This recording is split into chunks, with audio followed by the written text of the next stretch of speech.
My name is Kelleigh Nelson. I've been researching, writing, and speaking about the phony Christian right for 45 years.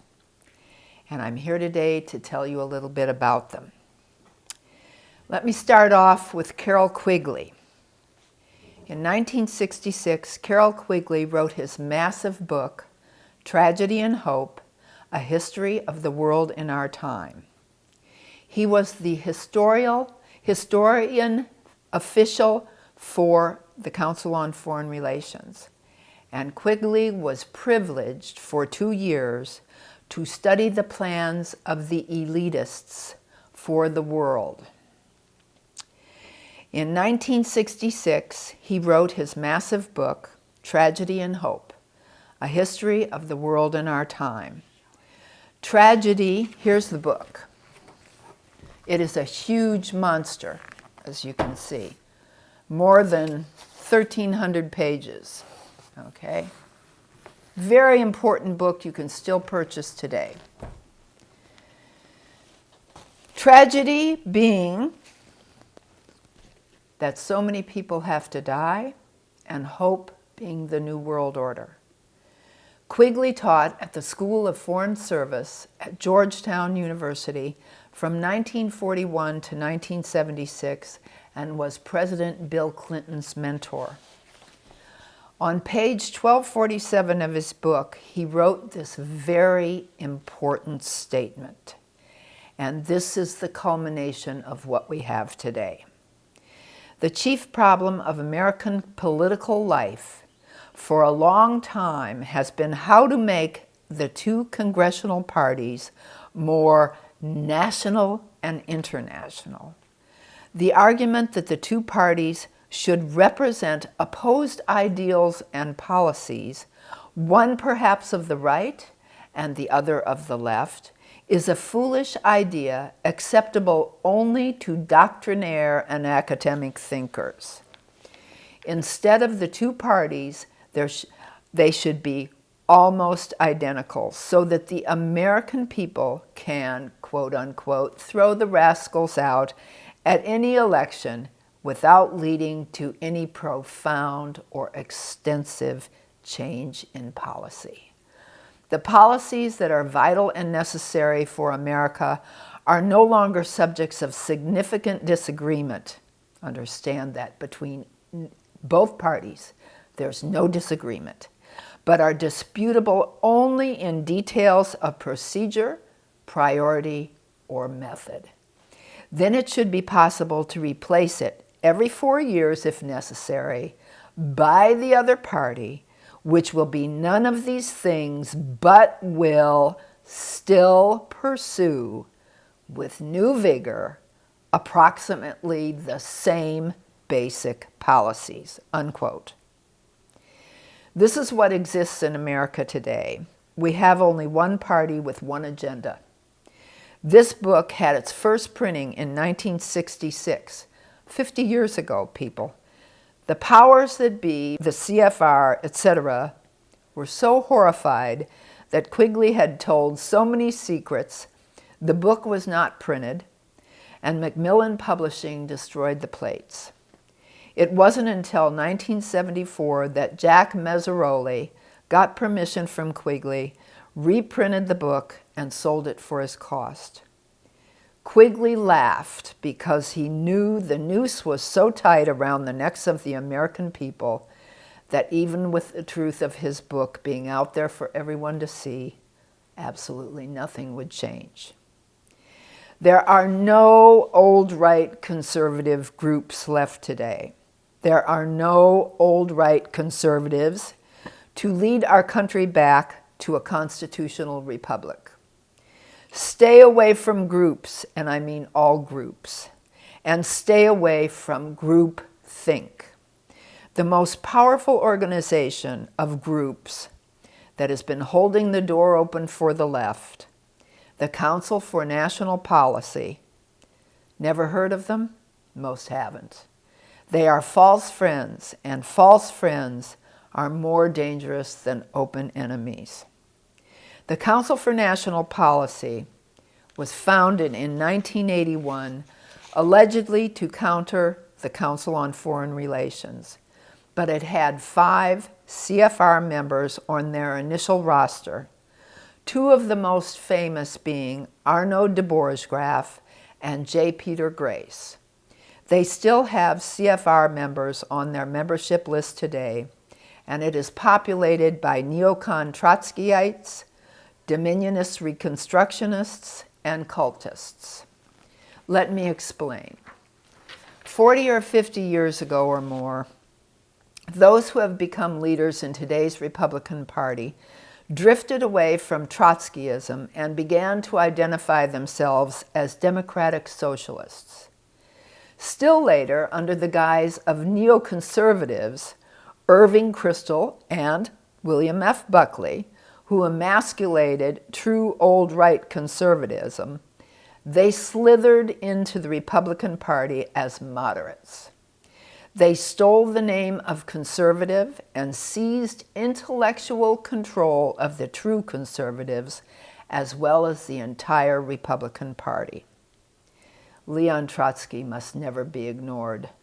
Trotsky, unlike Stalin and Lenin, favored the slow and patient imposition of Marxist socialism without murders and gulags. Trotsky wished for the people to choose Marxism rather than having it forced upon them. Irving Kristol, father of Bill Kristol, stated, quote, "I regard myself as lucky to have been a young Trotskyite, and I have not a bitter single memory," unquote. Now, Dominionist Reconstructionists desire a Christian theocracy to head the country, a return to Old Testament laws, i.e., punishment for sin, stoning in the street of homosexuals and adulterers, etc. And they believe Christ will not return to the earth until they have theocratized the entire world. In the late 70s, the view on the right was that an organization such as the Council for National Policy was desperately needed. It stemmed from the perception that the Council on Foreign Relations, which closely identified with the Rockefeller family, was selling out American interests in the pursuit of a left-wing foreign policy agenda. This is very true. However, these right-wing groups have been extremely helpful with exactly the same agenda. The top movers and shakers who founded the CMPR, and I'll tell you a little about each of them. Nelson Bunker Hunt, Texas oil man and silver manipulator, and financial provider for fellow CNP member Bill Bright's Campus Crusade for Christ. Bunker also provided Wycliffe translators, Bible translators, property in Texas for a new international translation center. Thy Will Be Done by Colby and Dennett, 2 people who exposed what was going on. Here's the book, another huge book to read, but worth the purchase. This book documents the connections between Wycliffe Bible translators, the Rockefeller family, and the CIA, who carried out the genocide of indigenous tribes in the Amazon basin. As well, he funded CNP member Ed McAteer, the Colgate-Palmolive salesman, who was the organizing force behind the politicized fundamentalist movement, and had the McAteer Roundtable for years, where these CNP members met to decide a policy for America. McAteer was also on the board of translation for Wycliffe, and today they are doing a new translation to eliminate the words Father and Son from the Bible in order to be more appealing to Muslims. The second founder of the CNP is Pat Robertson. He was also founder of the Christian Broadcasting Network, and he was led to Christ by Cornelius Van Til, this according to Robertson in his book, Shout It from the Rooftops. And Van Til is a Dominionist Reconstructionist. Robertson also sold his family channel for $1.9 billion to CFR member Richard Murdoch. In 2008, Pat rushed to endorse pro-abort, pro-homosexual, anti-gunner Rudy Giuliani for president. Robertson worked for 2 years as financial analyst and management trainee at W.R. Grace Company, which employed émigré Nazis after World War II. Robertson was also godfather of the child of company president J. Peter Grace, a fellow CNP member and CFR member, who was head of the Sovereign Military Order of the Knights of Malta in the United States and a key figure in the CIA's Operation Paperclip to remove classified information from dossiers on Nazi war criminals. He was CFR as well as CNP on the very initial membership roster and was also on the board of CNP and on Willard Garvey's International Conference on Privatizing Education. More on that in just a little bit. It's very important. Another founder, Tim LaHaye, Baptist preacher, received mega funds, as have many other CNP members, from cultist Sun Myung Moon. Moon financed the World Parliament of Religions that included the Covenant of Isis and the Theosophical Society groups. Moon's websites promoted the UN Habitat II conference. Tim LaHaye coordinated Christian right voter registration projects under his 1983 American Coalition for Traditional Values. When this faded from view, his wife Beverly started Concerned Women of America as a grassroots formation as well as a heavy lobbying group. Reagan addressed Beverly's group in 1987. Jeannie Kirkpatrick was another invited guest for their yearly conference, and Jeannie was CFR, Trilateral Commission, and UN Ambassador. Beverly LaHaye endorsed Operation Rescue, run by Dominionist Terry Randall.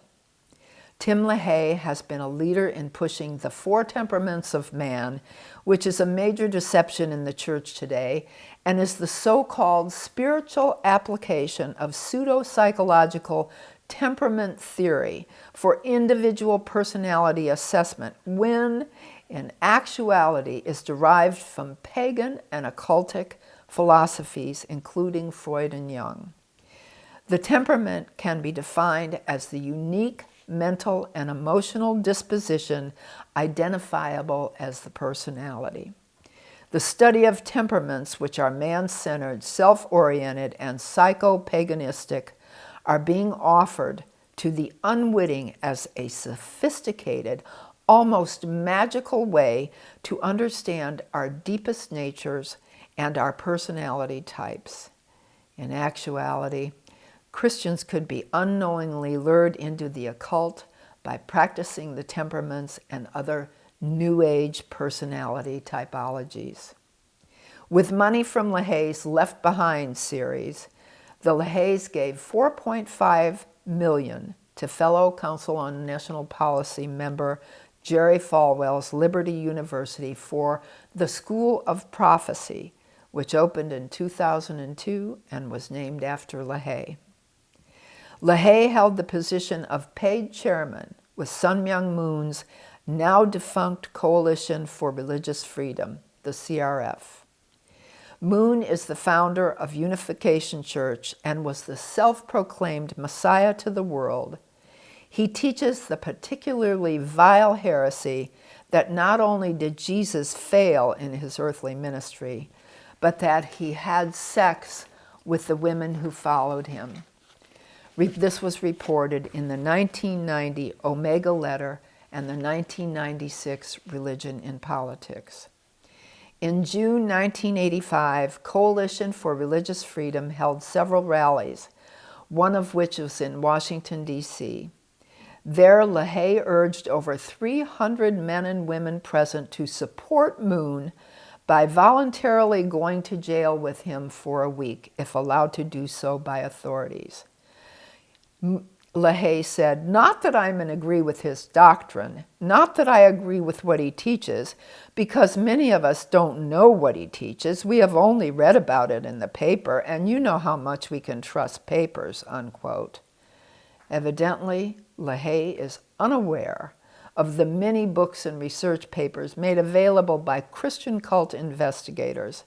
Certainly, the newspapers are not the only source of information.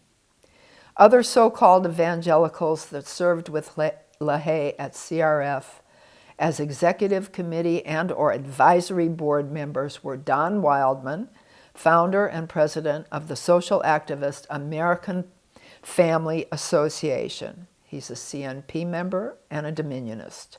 Marlon Maddox, now deceased, CNP Point of View nationwide talk show. Paul Crouch, TBN Network's infamous founder.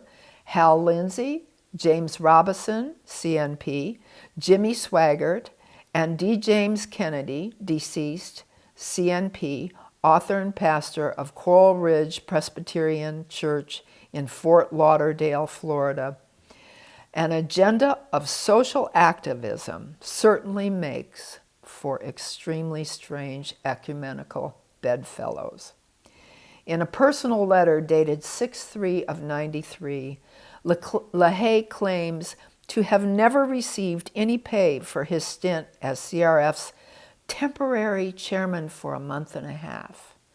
LaHaye seems to be saying, it's okay to serve on the board of an apostate organization as long as you don't accept pay for it. However, there's a caveat to this. LaHaye's involvement with Moon is vile. In 1985, Carolyn Weaver, writing for Mother Jones magazine, exposed the fact that LaHaye had received substantial funds from Moon's top aide, Bohai Pak, who long ran Washington Times.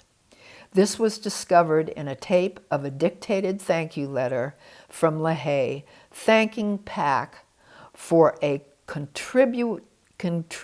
contribution in excess of $500,000. LaHaye would not admit nor deny the receipt of the contribution. Instead, he attacked the source of the information. This, too, was reported in the 1996 Religion in Politics. Another founder of the CNP, very infamous, T. Cullen Davis. He was a millionaire oil heir. In August 1976, Davis was charged with the murder of his estranged wife's boyfriend, Stan Farr, and her daughter, Andrea Wilborn. 76 is before the CNP was founded in 81. Davis's wife, Priscilla Davis, had filed for divorce in 1974. But in 76, the divorce proceedings were still ongoing and the divorce had not been made official. Farr and Wilburn had been shot dead, and Davis's wife Priscilla wounded by a gunman who entered the home in Fort Worth on August 2nd, 76. In November 1977, after what had been called one of the most expensive murder investigations and trials in Texas history, a jury found Davis not guilty. The children of Stan Farr later sued Davis for wrongful death and were awarded $250,000 in a civil settlement. In 1978, Davis was arrested again, this time for allegedly hiring a hitman to murder not only his wife Priscilla, but also the judge overseeing their ongoing divorce litigation. Again, he was ultimately acquitted. These 4 people were the founders, and there were many more who were instrumental in funding the council, as well as creating a right-wing cabal. Paul Weyrich was the grand poobah of the Council for National Policy. He was also the founding president of the Heritage Foundation from 1973 to 74, and stayed the director for a short time longer. He was also founder, American Legislative Exchange Council, or ALEC, in 1973, and was the director from 75 to 78. ALEC's membership, this is extremely important, is 95% corporate, along with 2,500% of the 7,500 legislatures from every state being members. This is where state and some federal legislation originates, and ALEC has long pushed for a constitutional convention. Another member is the Church of Scientology. And one must remember that means the corporate entities and the legislators get together to foment legislation that is not to the benefit of the American people. Paul was also a member of the Interfaith Council for Environmental Stewardship, or ICES, which amounts to a green Evangelicals and Catholics Together document, which many involved already having signed the ECT or ECT2 or other ecumenical ventures. Their Cornwall Declaration on Environmental Stewardship, signed by evangelicals, Catholics, and Jews, is an environmental statement of faith uniting these same groups in yet another avenue. In 1971, Joe Coors, founder of Coors Beer, along with Jack Wilson and Paul Weyrich, founded Analysis and Research Incorporated to establish a political research entity, that being the infamous Heritage Foundation. CNP member Joe Coors donated the first-year Heritage budget of $250,000 for 1973 from the coffers of the Coors Corporation, and for the next 2 years gave $200,000. He then pledged $15,000 per month. Coors and Weyrich set up the Committee for the Survival of a Free Congress to carry out political activities and the Heritage Foundation as a tax-exempt educational research entity. The Coors Company provided Heritage with $20,000 per month during the foundation's first year, and Weyrich was president until '74. The Free Congress Foundation Board of Directors included Weyrich, who was an ardent supporter of the Society for the Protection of Tradition, Family, and Property, and Charles Mosier, an editorial advisor to a publication that praises the Nazi Waffen-SS. Weyrich, who for years represented the political interests of the Coors family in D.C., sponsored the work of a convicted Nazi collaborator, Laszlo Pastor, a Hungarian-American who was employed at Weyrich's Free Congress Foundation. The Coors and Scaife-funded foundation co-sponsored a 1989 forum with a pro-Nazi group, the Anti-Bolshevik Bloc of Nations. Laszlo Pastor, a convicted Austrian Nazi collaborator whose Coalitions of the Americas was housed as a subsidiary in Weyrich's Free Congress Foundation, that's the political arm of Heritage. Pastor was Weirich's right-hand man and former leader of the pro-Nazi Arrow Cross organization in Hungary, which had collaborated with Hitler's Reich. He spent only 2 years in prison for his Arrow Cross activities before coming to the U.S. In the 1970s, Weirich and Coors made appointments and set up political contacts on Capitol Hill for one Franz Joseph Strauss, Bavarian head of state, who helped emigre Nazi collaborators. Another fascist, Roger Pearson, writer and organizer for the Nazi Northern League of Northern Europe, joined the editorial board of Policy Review. This is Heritage's monthly publication in 1977. Pearson's racialist theories are still circulated worldwide by neo-Nazi and white supremacist organizations. Pearson was a recipient of the white supremacist and pro-eugenics Pioneer Fund, grants to the tune of $1 million. One of the founders of the Pioneer Fund was former Jesse Helms, 33rd degree Mason, and Charter Council for National Policy member. Paul Weirich died in 2008 at the age of 66.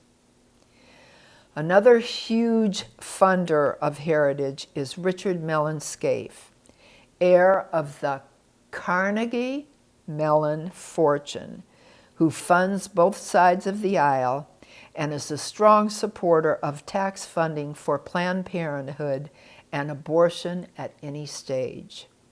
He has funded heritage today to the tune of $16 million and perhaps more. Council for National Policy member Ed Fulner took over Heritage Foundation leadership with a nomination from Richard Mellon Scaife, who still today sits on the Heritage Board. When Fulner recently retired, former neocon Senator Jim DeMint replaced him as president. In 1980, Heritage published a book called Mandate for Leadership to guide the incoming Reagan administration and its transition team. Working the high-level inside track on these personnel hirings was Reagan's so-called kitchen cabinet, of which CNP member Joe Coors was probably the best-known member.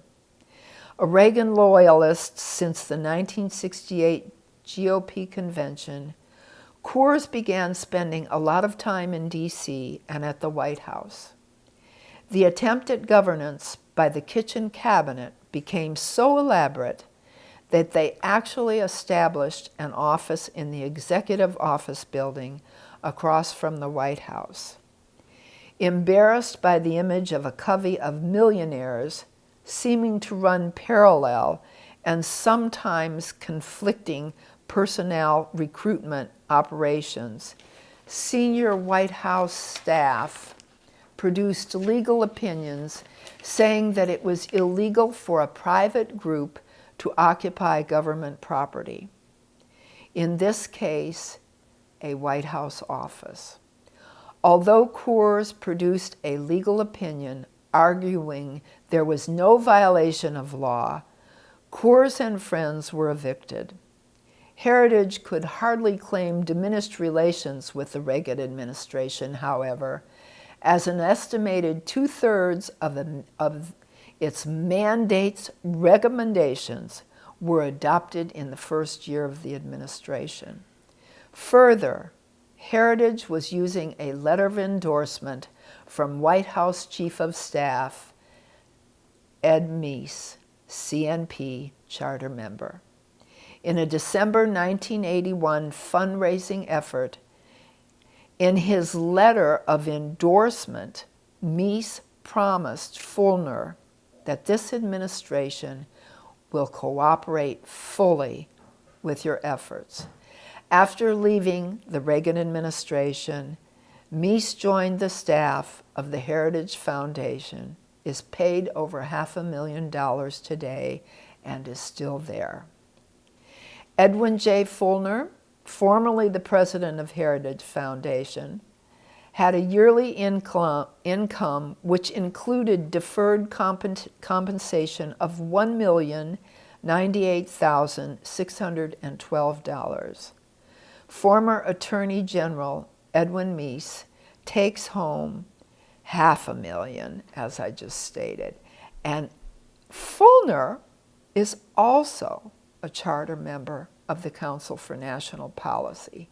He and Meese have been close for decades in the planning and coordination of getting with the left, especially for the destruction of American education. And from education researcher Shay Simonton's article on the Rockefeller Heritage Connection, she states, quote, this is extremely important, people. The top men of the Heritage Foundation, first Weyrich, then Fulner, and now Jim DeMint, with the trust and cooperation of masses of seriously committed conservatives, have been in a position to further elitist Rockefeller goals. Along with radical world government advocate Walter Hoffman of the World Federalist Association, they participated on the 16-member U.S. Commission on Improving the Effectiveness of the United Nations. Does that sound like a conservative organization effort? Working with the U.S. Information Agency, Fulner also participated in facilitating the infamous 1985 U.S.-Soviet Education Technology and Cultural Exchange Agreement, Soviet pedagogy based on behavioral conditioning, like our children are rats in a box, for a compliant, collective, school-to-work labor force, is a dream come true for the dozens of multinational corporations funding all the think tanks promoting American education reform. The humanist Carnegie Foundation, a century-long collaborator with Rockefeller Philanthropy, facilitated the Soviet side of this exchange agreement, unquote.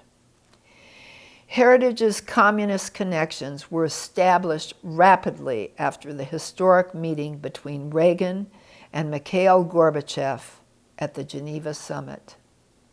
Fulner was appointed by Reagan as chairman of the U.S. Advisory Commission on Public Diplomacy.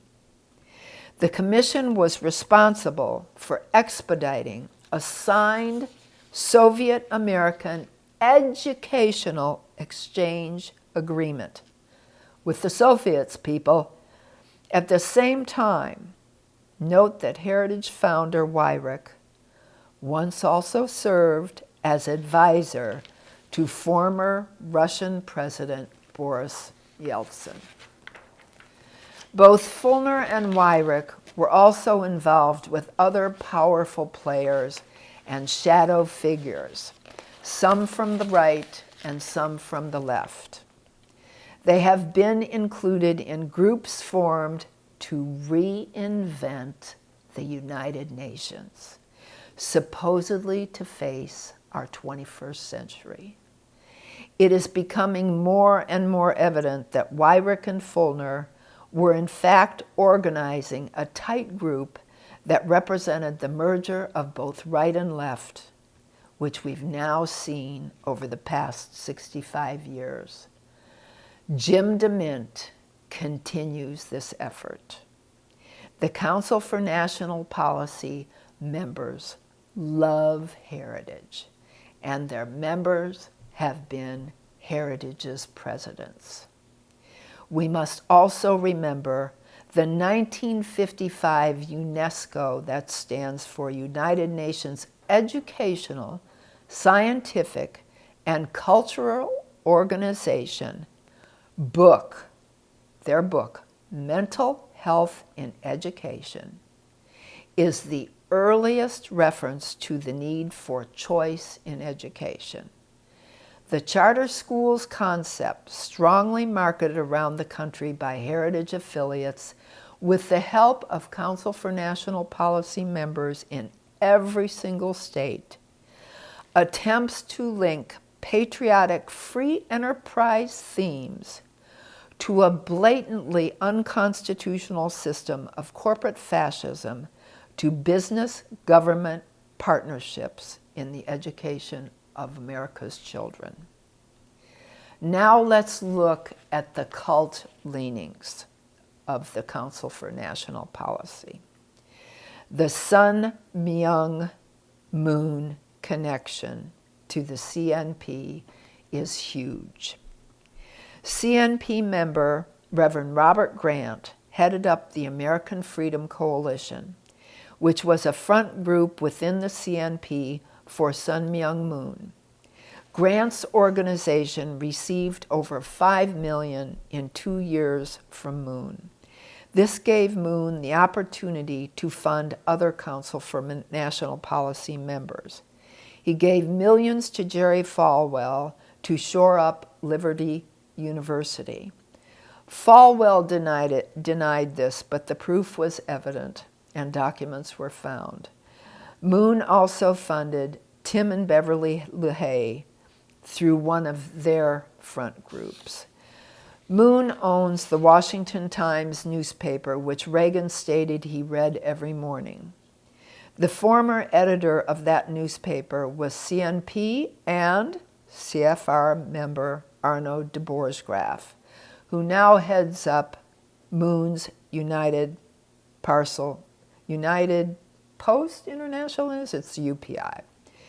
The Unification Church has pumped $1.7 billion into the Washington Times to keep it afloat. These monies have been alleged to have come from the Korean CIA. One of Moon's former websites promoting the UN Habitat II conference held in Istanbul in 1966 and his financing of the World Parliament of Religions, as I told you before, I believe, included the Covenant of Isis and all of the Theosophical Society groups. This is Rudolf Steiner, Waldorf schools,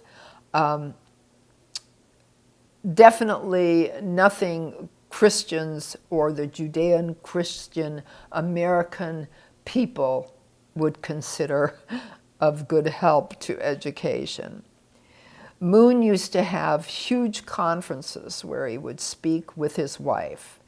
One was delivered at the Family Federation of Peace, which was a big 3-day seminar in 1996. And he delivered his speech about his theology on the sexual organs. Participants at this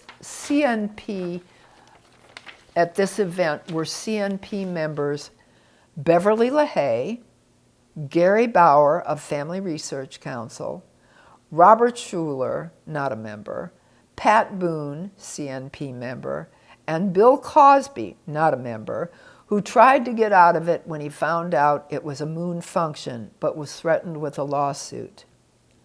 Council for National Policy member Ralph Reed was a paid speaker at the event. Reed was an adherent to Moon because in his book, Reed's book, Political Incorrect, he gave glowing reports about Robert Grant and the American Freedom Coalition. CNP member and direct mail fundraiser Richard Viguerie handled the fundraising for Weirich's organizations. When Vigorie's fundraising company went nearly bankrupt, he was rescued with an account for distribution of the Unification Church-owned Insight magazine.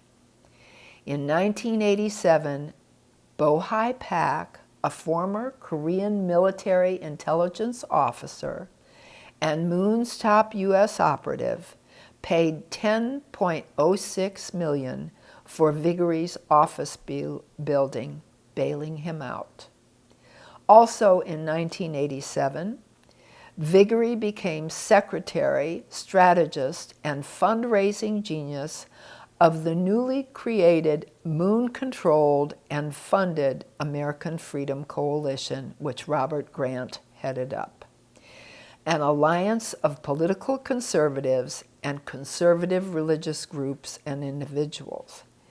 In this position, Vigory mailed millions of letters appealing for funds to lobby aides to the Contras and to promote Oliver North's testimony before Congress. Oliver North is a CNP charter member. Another CNP member was also a leader in direct mail fundraising, and his tactics are used by nearly all Republicans and phony right-wing groups today. All of them you receive are based on this. Here is an example of the tactics used by two of the Council for National Party Policy charter members supposedly fighting for Second Amendment rights. In the article Merchant of Fear by Jim Halpin and Paul d'Armand from 1994 and 95, they stated, quote, "Nearly everybody gets direct response mail, letters from charities, political campaigns, and all sorts of other causes asking the recipient to mail back a donation." Isn't this familiar to us? Often they appeal to one's charitable instincts or sense of civic responsibility. This is not the tack that Alan Gottlieb takes. The letters he composes, says Outside Magazine, are not long on subtlety or literary polish, but they are extremely adept at pinpointing the recipient's deepest anxieties and eliciting floods of righteous indignation, unquote. Gottlieb does not disagree. In Trashing the Economy, the 1993 book, he and his co-author, Center for the Defense of Free Enterprise, Vice President Ron Arnold, write with startling frankness that, quote, "The message of the direct mail letter must appeal for three base emotions: fear, hate, and revenge. The fundraising mailer must present you with a crisis. A problem won't do. That crisis must frighten you. If you are not frightened, you won't send money. Then the direct mail letter must present you with a boogeyman against whom to focus your anger. Once you've been frightened and made to hate the boogeyman, the successful direct mail appeal must offer you a way to get revenge against the boogeyman. The payoff for your contribution. The more soul-satisfying the revenge, the better the letter pulls. All this," here's the clincher, folks, "must be dressed up in an appeal that appears to have a high moral tone, but which, without you realizing it, works on your lower base emotions," unquote. In a letter sent out by Dr. Robert Grant, which was fundraising for CNP charter member Oliver North, a national opinion poll was included. Of course, they asked for money to support Ollie. On the front of this letter were listed the board members and national advisory members.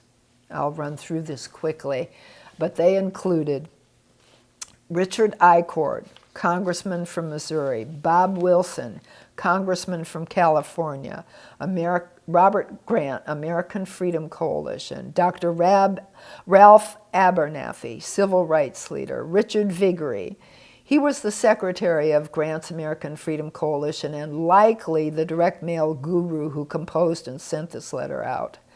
Dr. Ben Armstrong of the National Religious Broadcasters Association, Reverend James Bevel, who was once associated with the LaRouche Organization, Brent Bozell III, who recently gathered with the neocon Trotskyite Tea Party Patriots group to collect monies to fight Obamacare, Dr. Joseph Chiruba, Middle East intelligence officer, Don DeFore, actor from Hazel, 33rd degree Mason, Colonel Donor, who originated Christian Voice, a moon-controlled precursor to the moral majority, H.L. Richardson, foundation head of GOA and founder of GOA. Richardson actually backed Robert O. Anderson for head of NRA's Whittington Center. Anderson was not only Club of Rome, Council on Foreign Relations, and Trilateral Commission, but also a member of the globalist Aspen Institute and an anti-gunner. H.L. Richardson still runs the foundation of GOA and is still Larry Pratt's boss. Philip Sanchez, president of Moon's anti-communist CAUSA. That stands for Confederation of the Associations for the Unification of the Societies of America. Dr. Cleon Skousen, former FBI agent and speaker nationally for Moon's CAUSA. Remember, though, Cleon Skousen gave us the fabulous overview of Quigley's book in The Naked Capitalist. You can still find this book if you don't want to purchase this huge tragedy and hope, and it is a valuable resource. Terry Dolan, charter member, founder of the National Conservative Political Action Committee.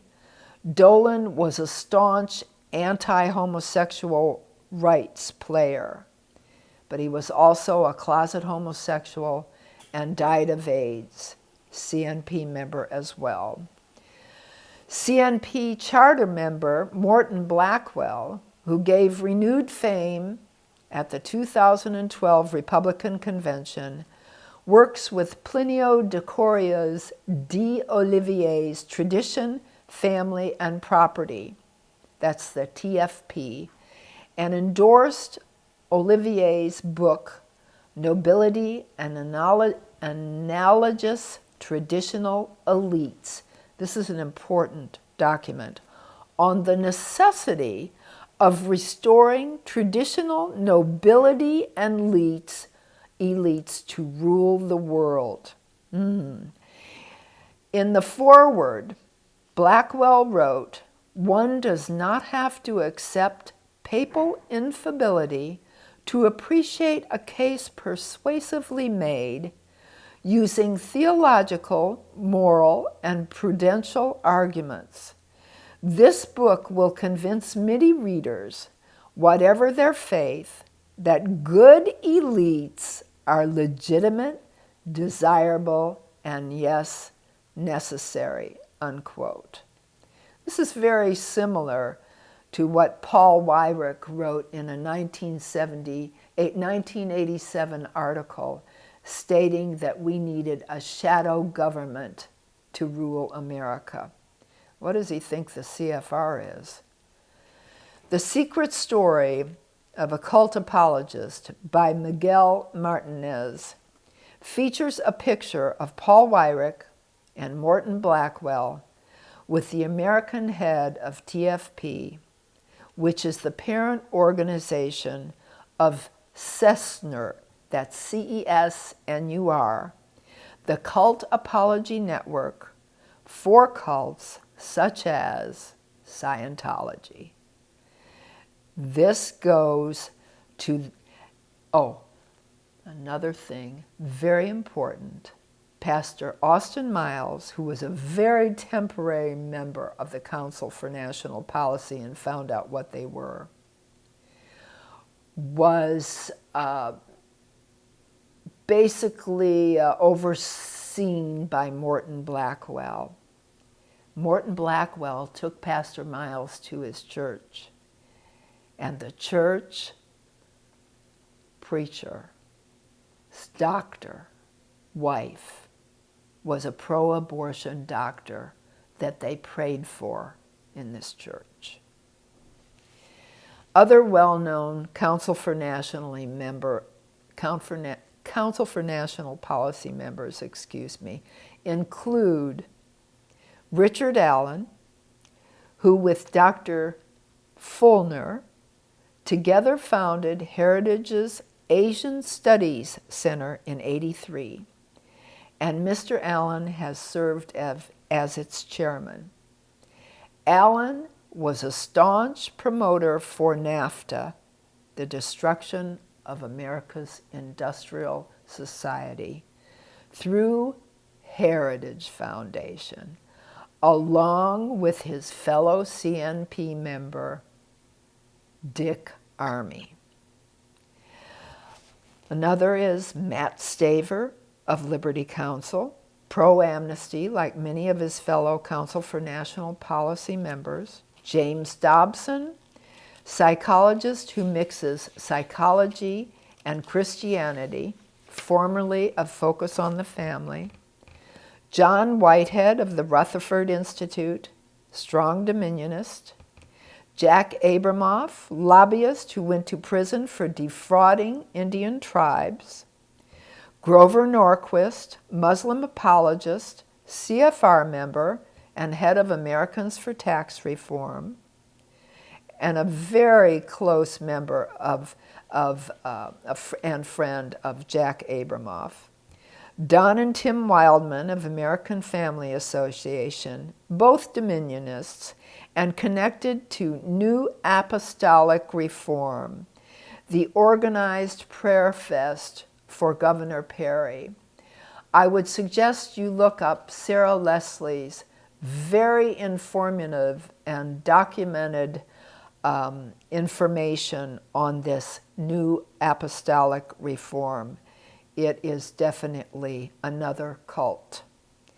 D. James Kennedy, deceased preacher from Coral Ridge Ministries, a Presbyterian Dominionist. Bill Bright, deceased. Most of these people are charter members, too, of the Council for National Policy. Bill Bright headed up Campus Crusade for Christ, and Bright came out of the corrupted Fuller Theological Seminary. Herb Titus, School of Public Policy, CBN University, that's Pat Robertson's, and he tends to Dominionism. John Sununu, Governor of New Hampshire and member of the National Governors Association, of whom Lamar Alexander gave his speech about what he wanted to do to American education. Mark Skousen, nephew of Cleon Skousen, was a charter member and former economic analyst for the CIA.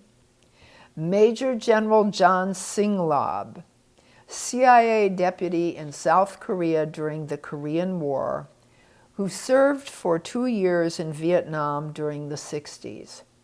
He's chairman, or was chairman, of the World Anti-Communist League after Nazi collaborator Roger Pearson.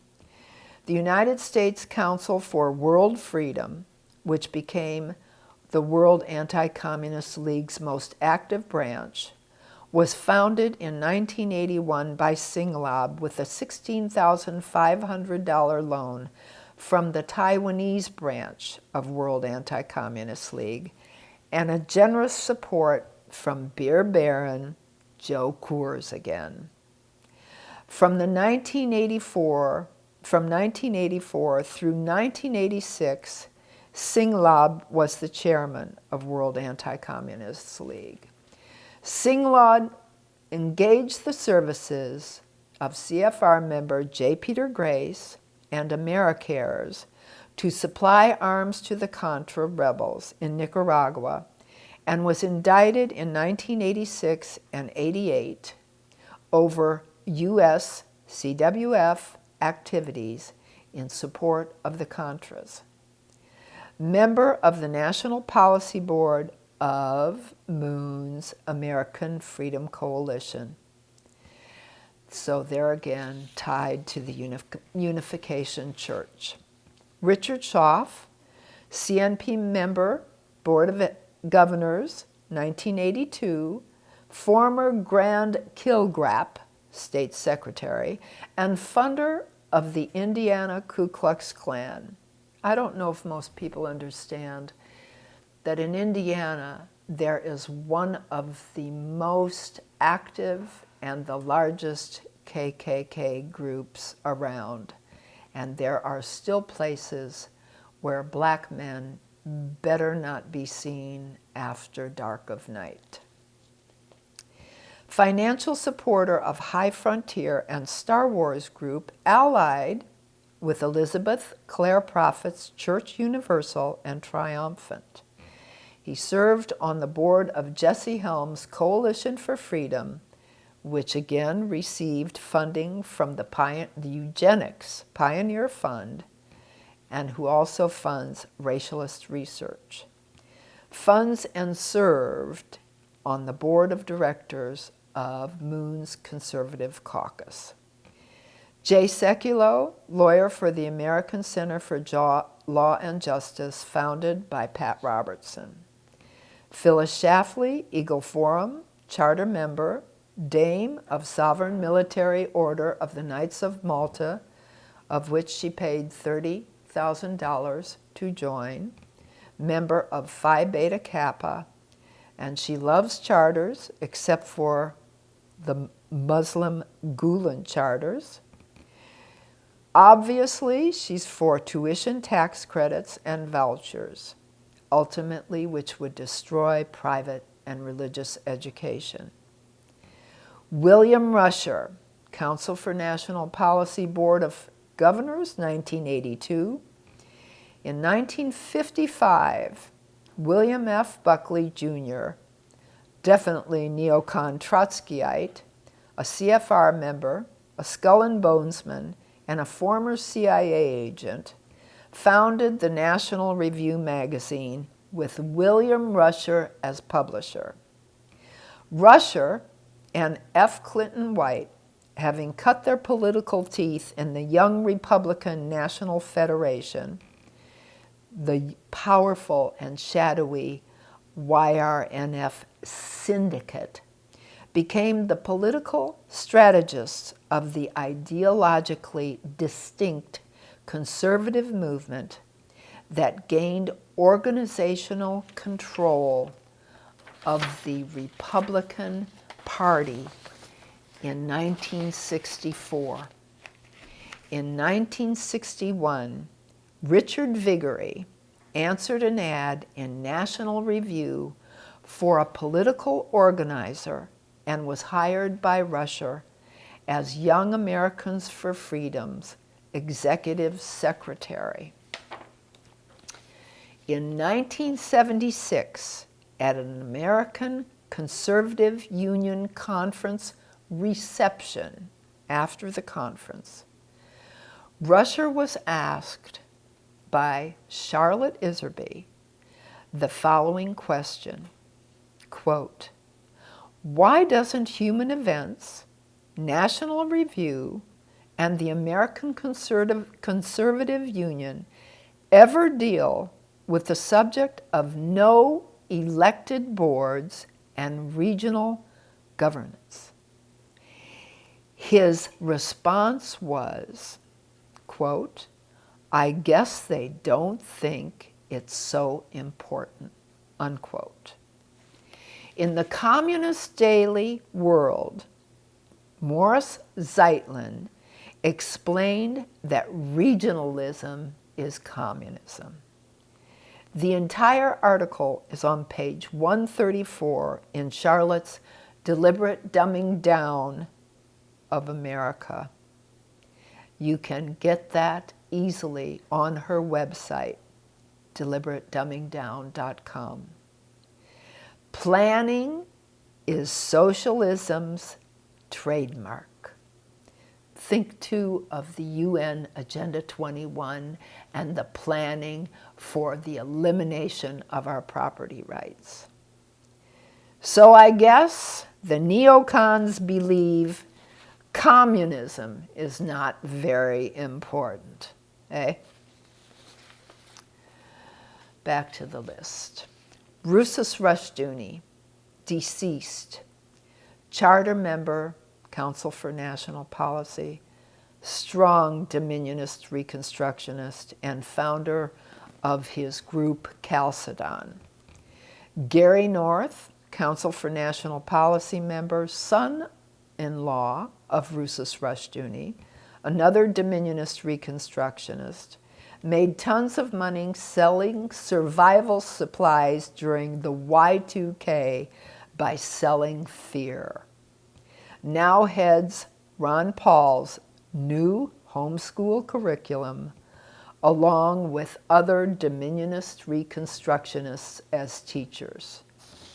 Folks, keep your children away from that curriculum. Michael Ferris, charter member of the Council for National Policy, homeschool legal defense.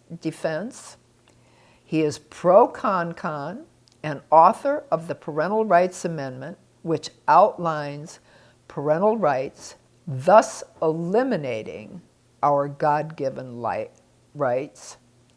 He is the Senior Fellow for Constitutional Studies for Convention of States, another pro-con-con group, at Patrick Henry College. Dr. Charles Rice, charter member, professor of law, Notre Dame and Fordham University. Alan Gottlieb, who I mentioned, Citizens Commission for the Right to Keep and Bear Arms, charter member. Larry Pratt, GOA, works for H.L. Richardson, charter member CNP, has no problem speaking to white supremacists, neo-Nazis, etc. Deceased Howard Phillips, charter member, U.S. Taxpayers Party, changed to the Constitution Party, Dominionist. Jerry Falwell, deceased, Liberty University, charter member, Council for National Policy, started the Moral Majority, received millions from Sun Myung Moon to shore up Liberty University. Lieutenant Governor Oliver North, who so many people were supporting during Iran-Contra, from the CNP. Charter member, he gave us the infamous FEMA and the horrible Rex 84 under Reagan, which would suspend the Constitution and declare martial law during a state of national emergency. Gary Bauer founded the Family Research Council in '83. Bauer was featured as a speaker at the Moons Women's Federation for World Peace Conference in D.C. in '96 and had a full-page ad in the Moon-owned Washington Times. In August of '97, a new headquarters for Family Research Council, a 6-story building, stands at 801 G Street Northwest in the heart of the nation's capital and was built and decorated with funds through resources provided by Family Research Council benefactors. The families of Ed and Elsa Prince and 33rd degree Mason Richard DeVos of Amway fame. Bauer ran for president in 2000 and withdrew and backed pro-abortion candidate John McCain. Ralph Reed, former director of Pat Robertson's Christian Coalition, who worked very diligently to slam good conservative constitutional challengers, and was very tied to Jack Abramoff's illegal lobbying deals. It stained his reputation, but he's back. Tony Perkins, Family Research Council. He is United Nations non-governmental organization. Elsa Prince, she is the mother of Eric Prince, who is the founder of Blackwater, a private military company. Chuck Missler, who is extremely tied to big government and corporations and has many New Age leanings. James Robison Evangelistic Association. Edwin Meese, attorney, Reagan administration, Charter CNP member, Heritage Foundation. Pat Matriciana heads up Jeremiah Films. He was the chairman for Citizens for an Honest Government. An expose on Scientology was done by 60 Minutes. And because Carolyn Steinecke sits on the board of Chairmen for Citizens for Honest Government and is a Scientology member, Matriciana went back and produced a video against 60 Minutes. Peter Marshall Jr., charter member, deceased. Trent Lott, charter member, 33rd degree Mason, involved with the Abramoff lobbying mess. Senator Don Nichols, charter member. Senator Jesse Helms, 33rd degree Mason, again co-founder of Pioneer Fund. John Lofton, Conservative Digest. Alan Keyes, charter member, neocon Trotskyite and Bilderberger. Bill Kristol was his college roommate and ran his presidential campaign. Keyes proposed reparations for blacks when running for Illinois senator against Barack Hussein Obama.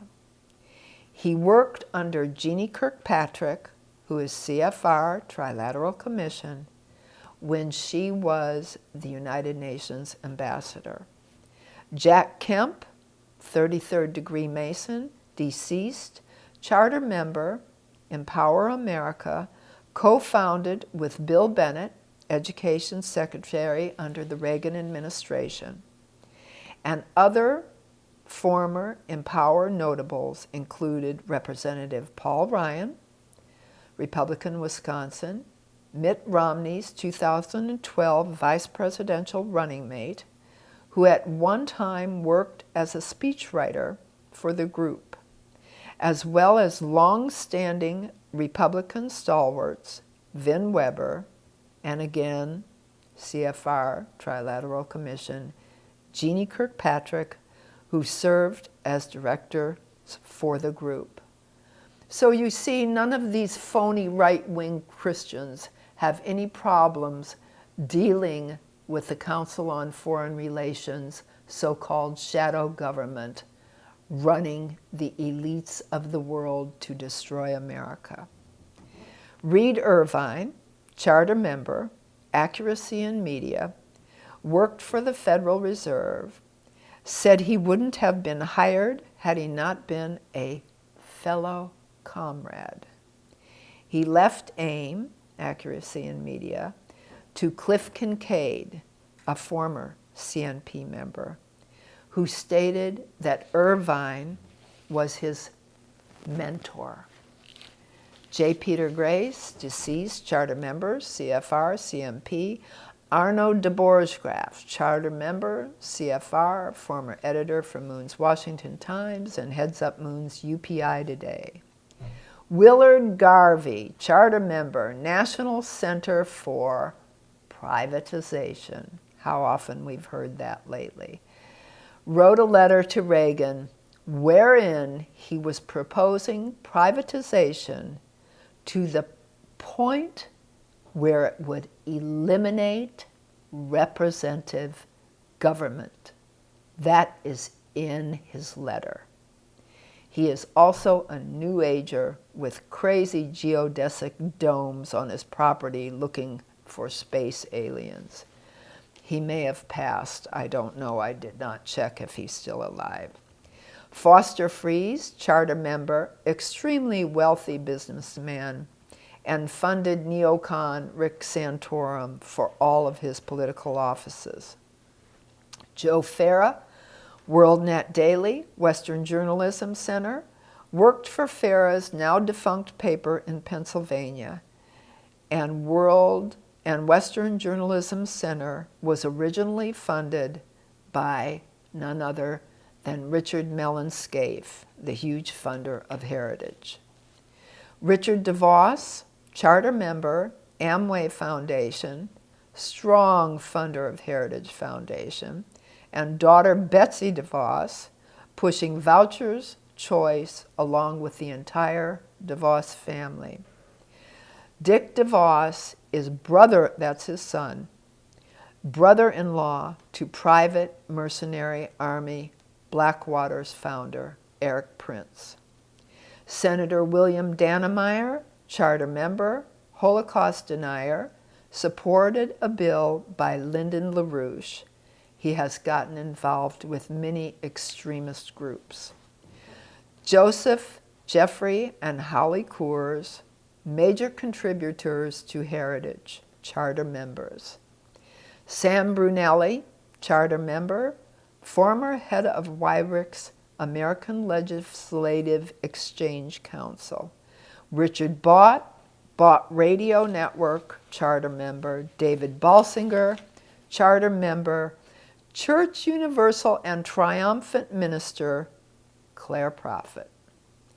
Edward Atzinger, charter member, Salem Communications founder, who runs most of the radio programs out there today, so you never really get true talk radio. Dick Armey, charter member, founded Freedom Works, paid himself $550,000 to head up the Tea Parties 2 months before the original Tea Party meetings across the nation in April 2009, supports amnesty, and is very tight with David Koch, Aspen Institute member, who is on the Rockefeller board. John Ankerbird, Theological Research Institute. Howard Amason, charter member, served on fellow CNP member and Dominionist Reconstructionists Ruchus Rushdoony's Chalcedon board.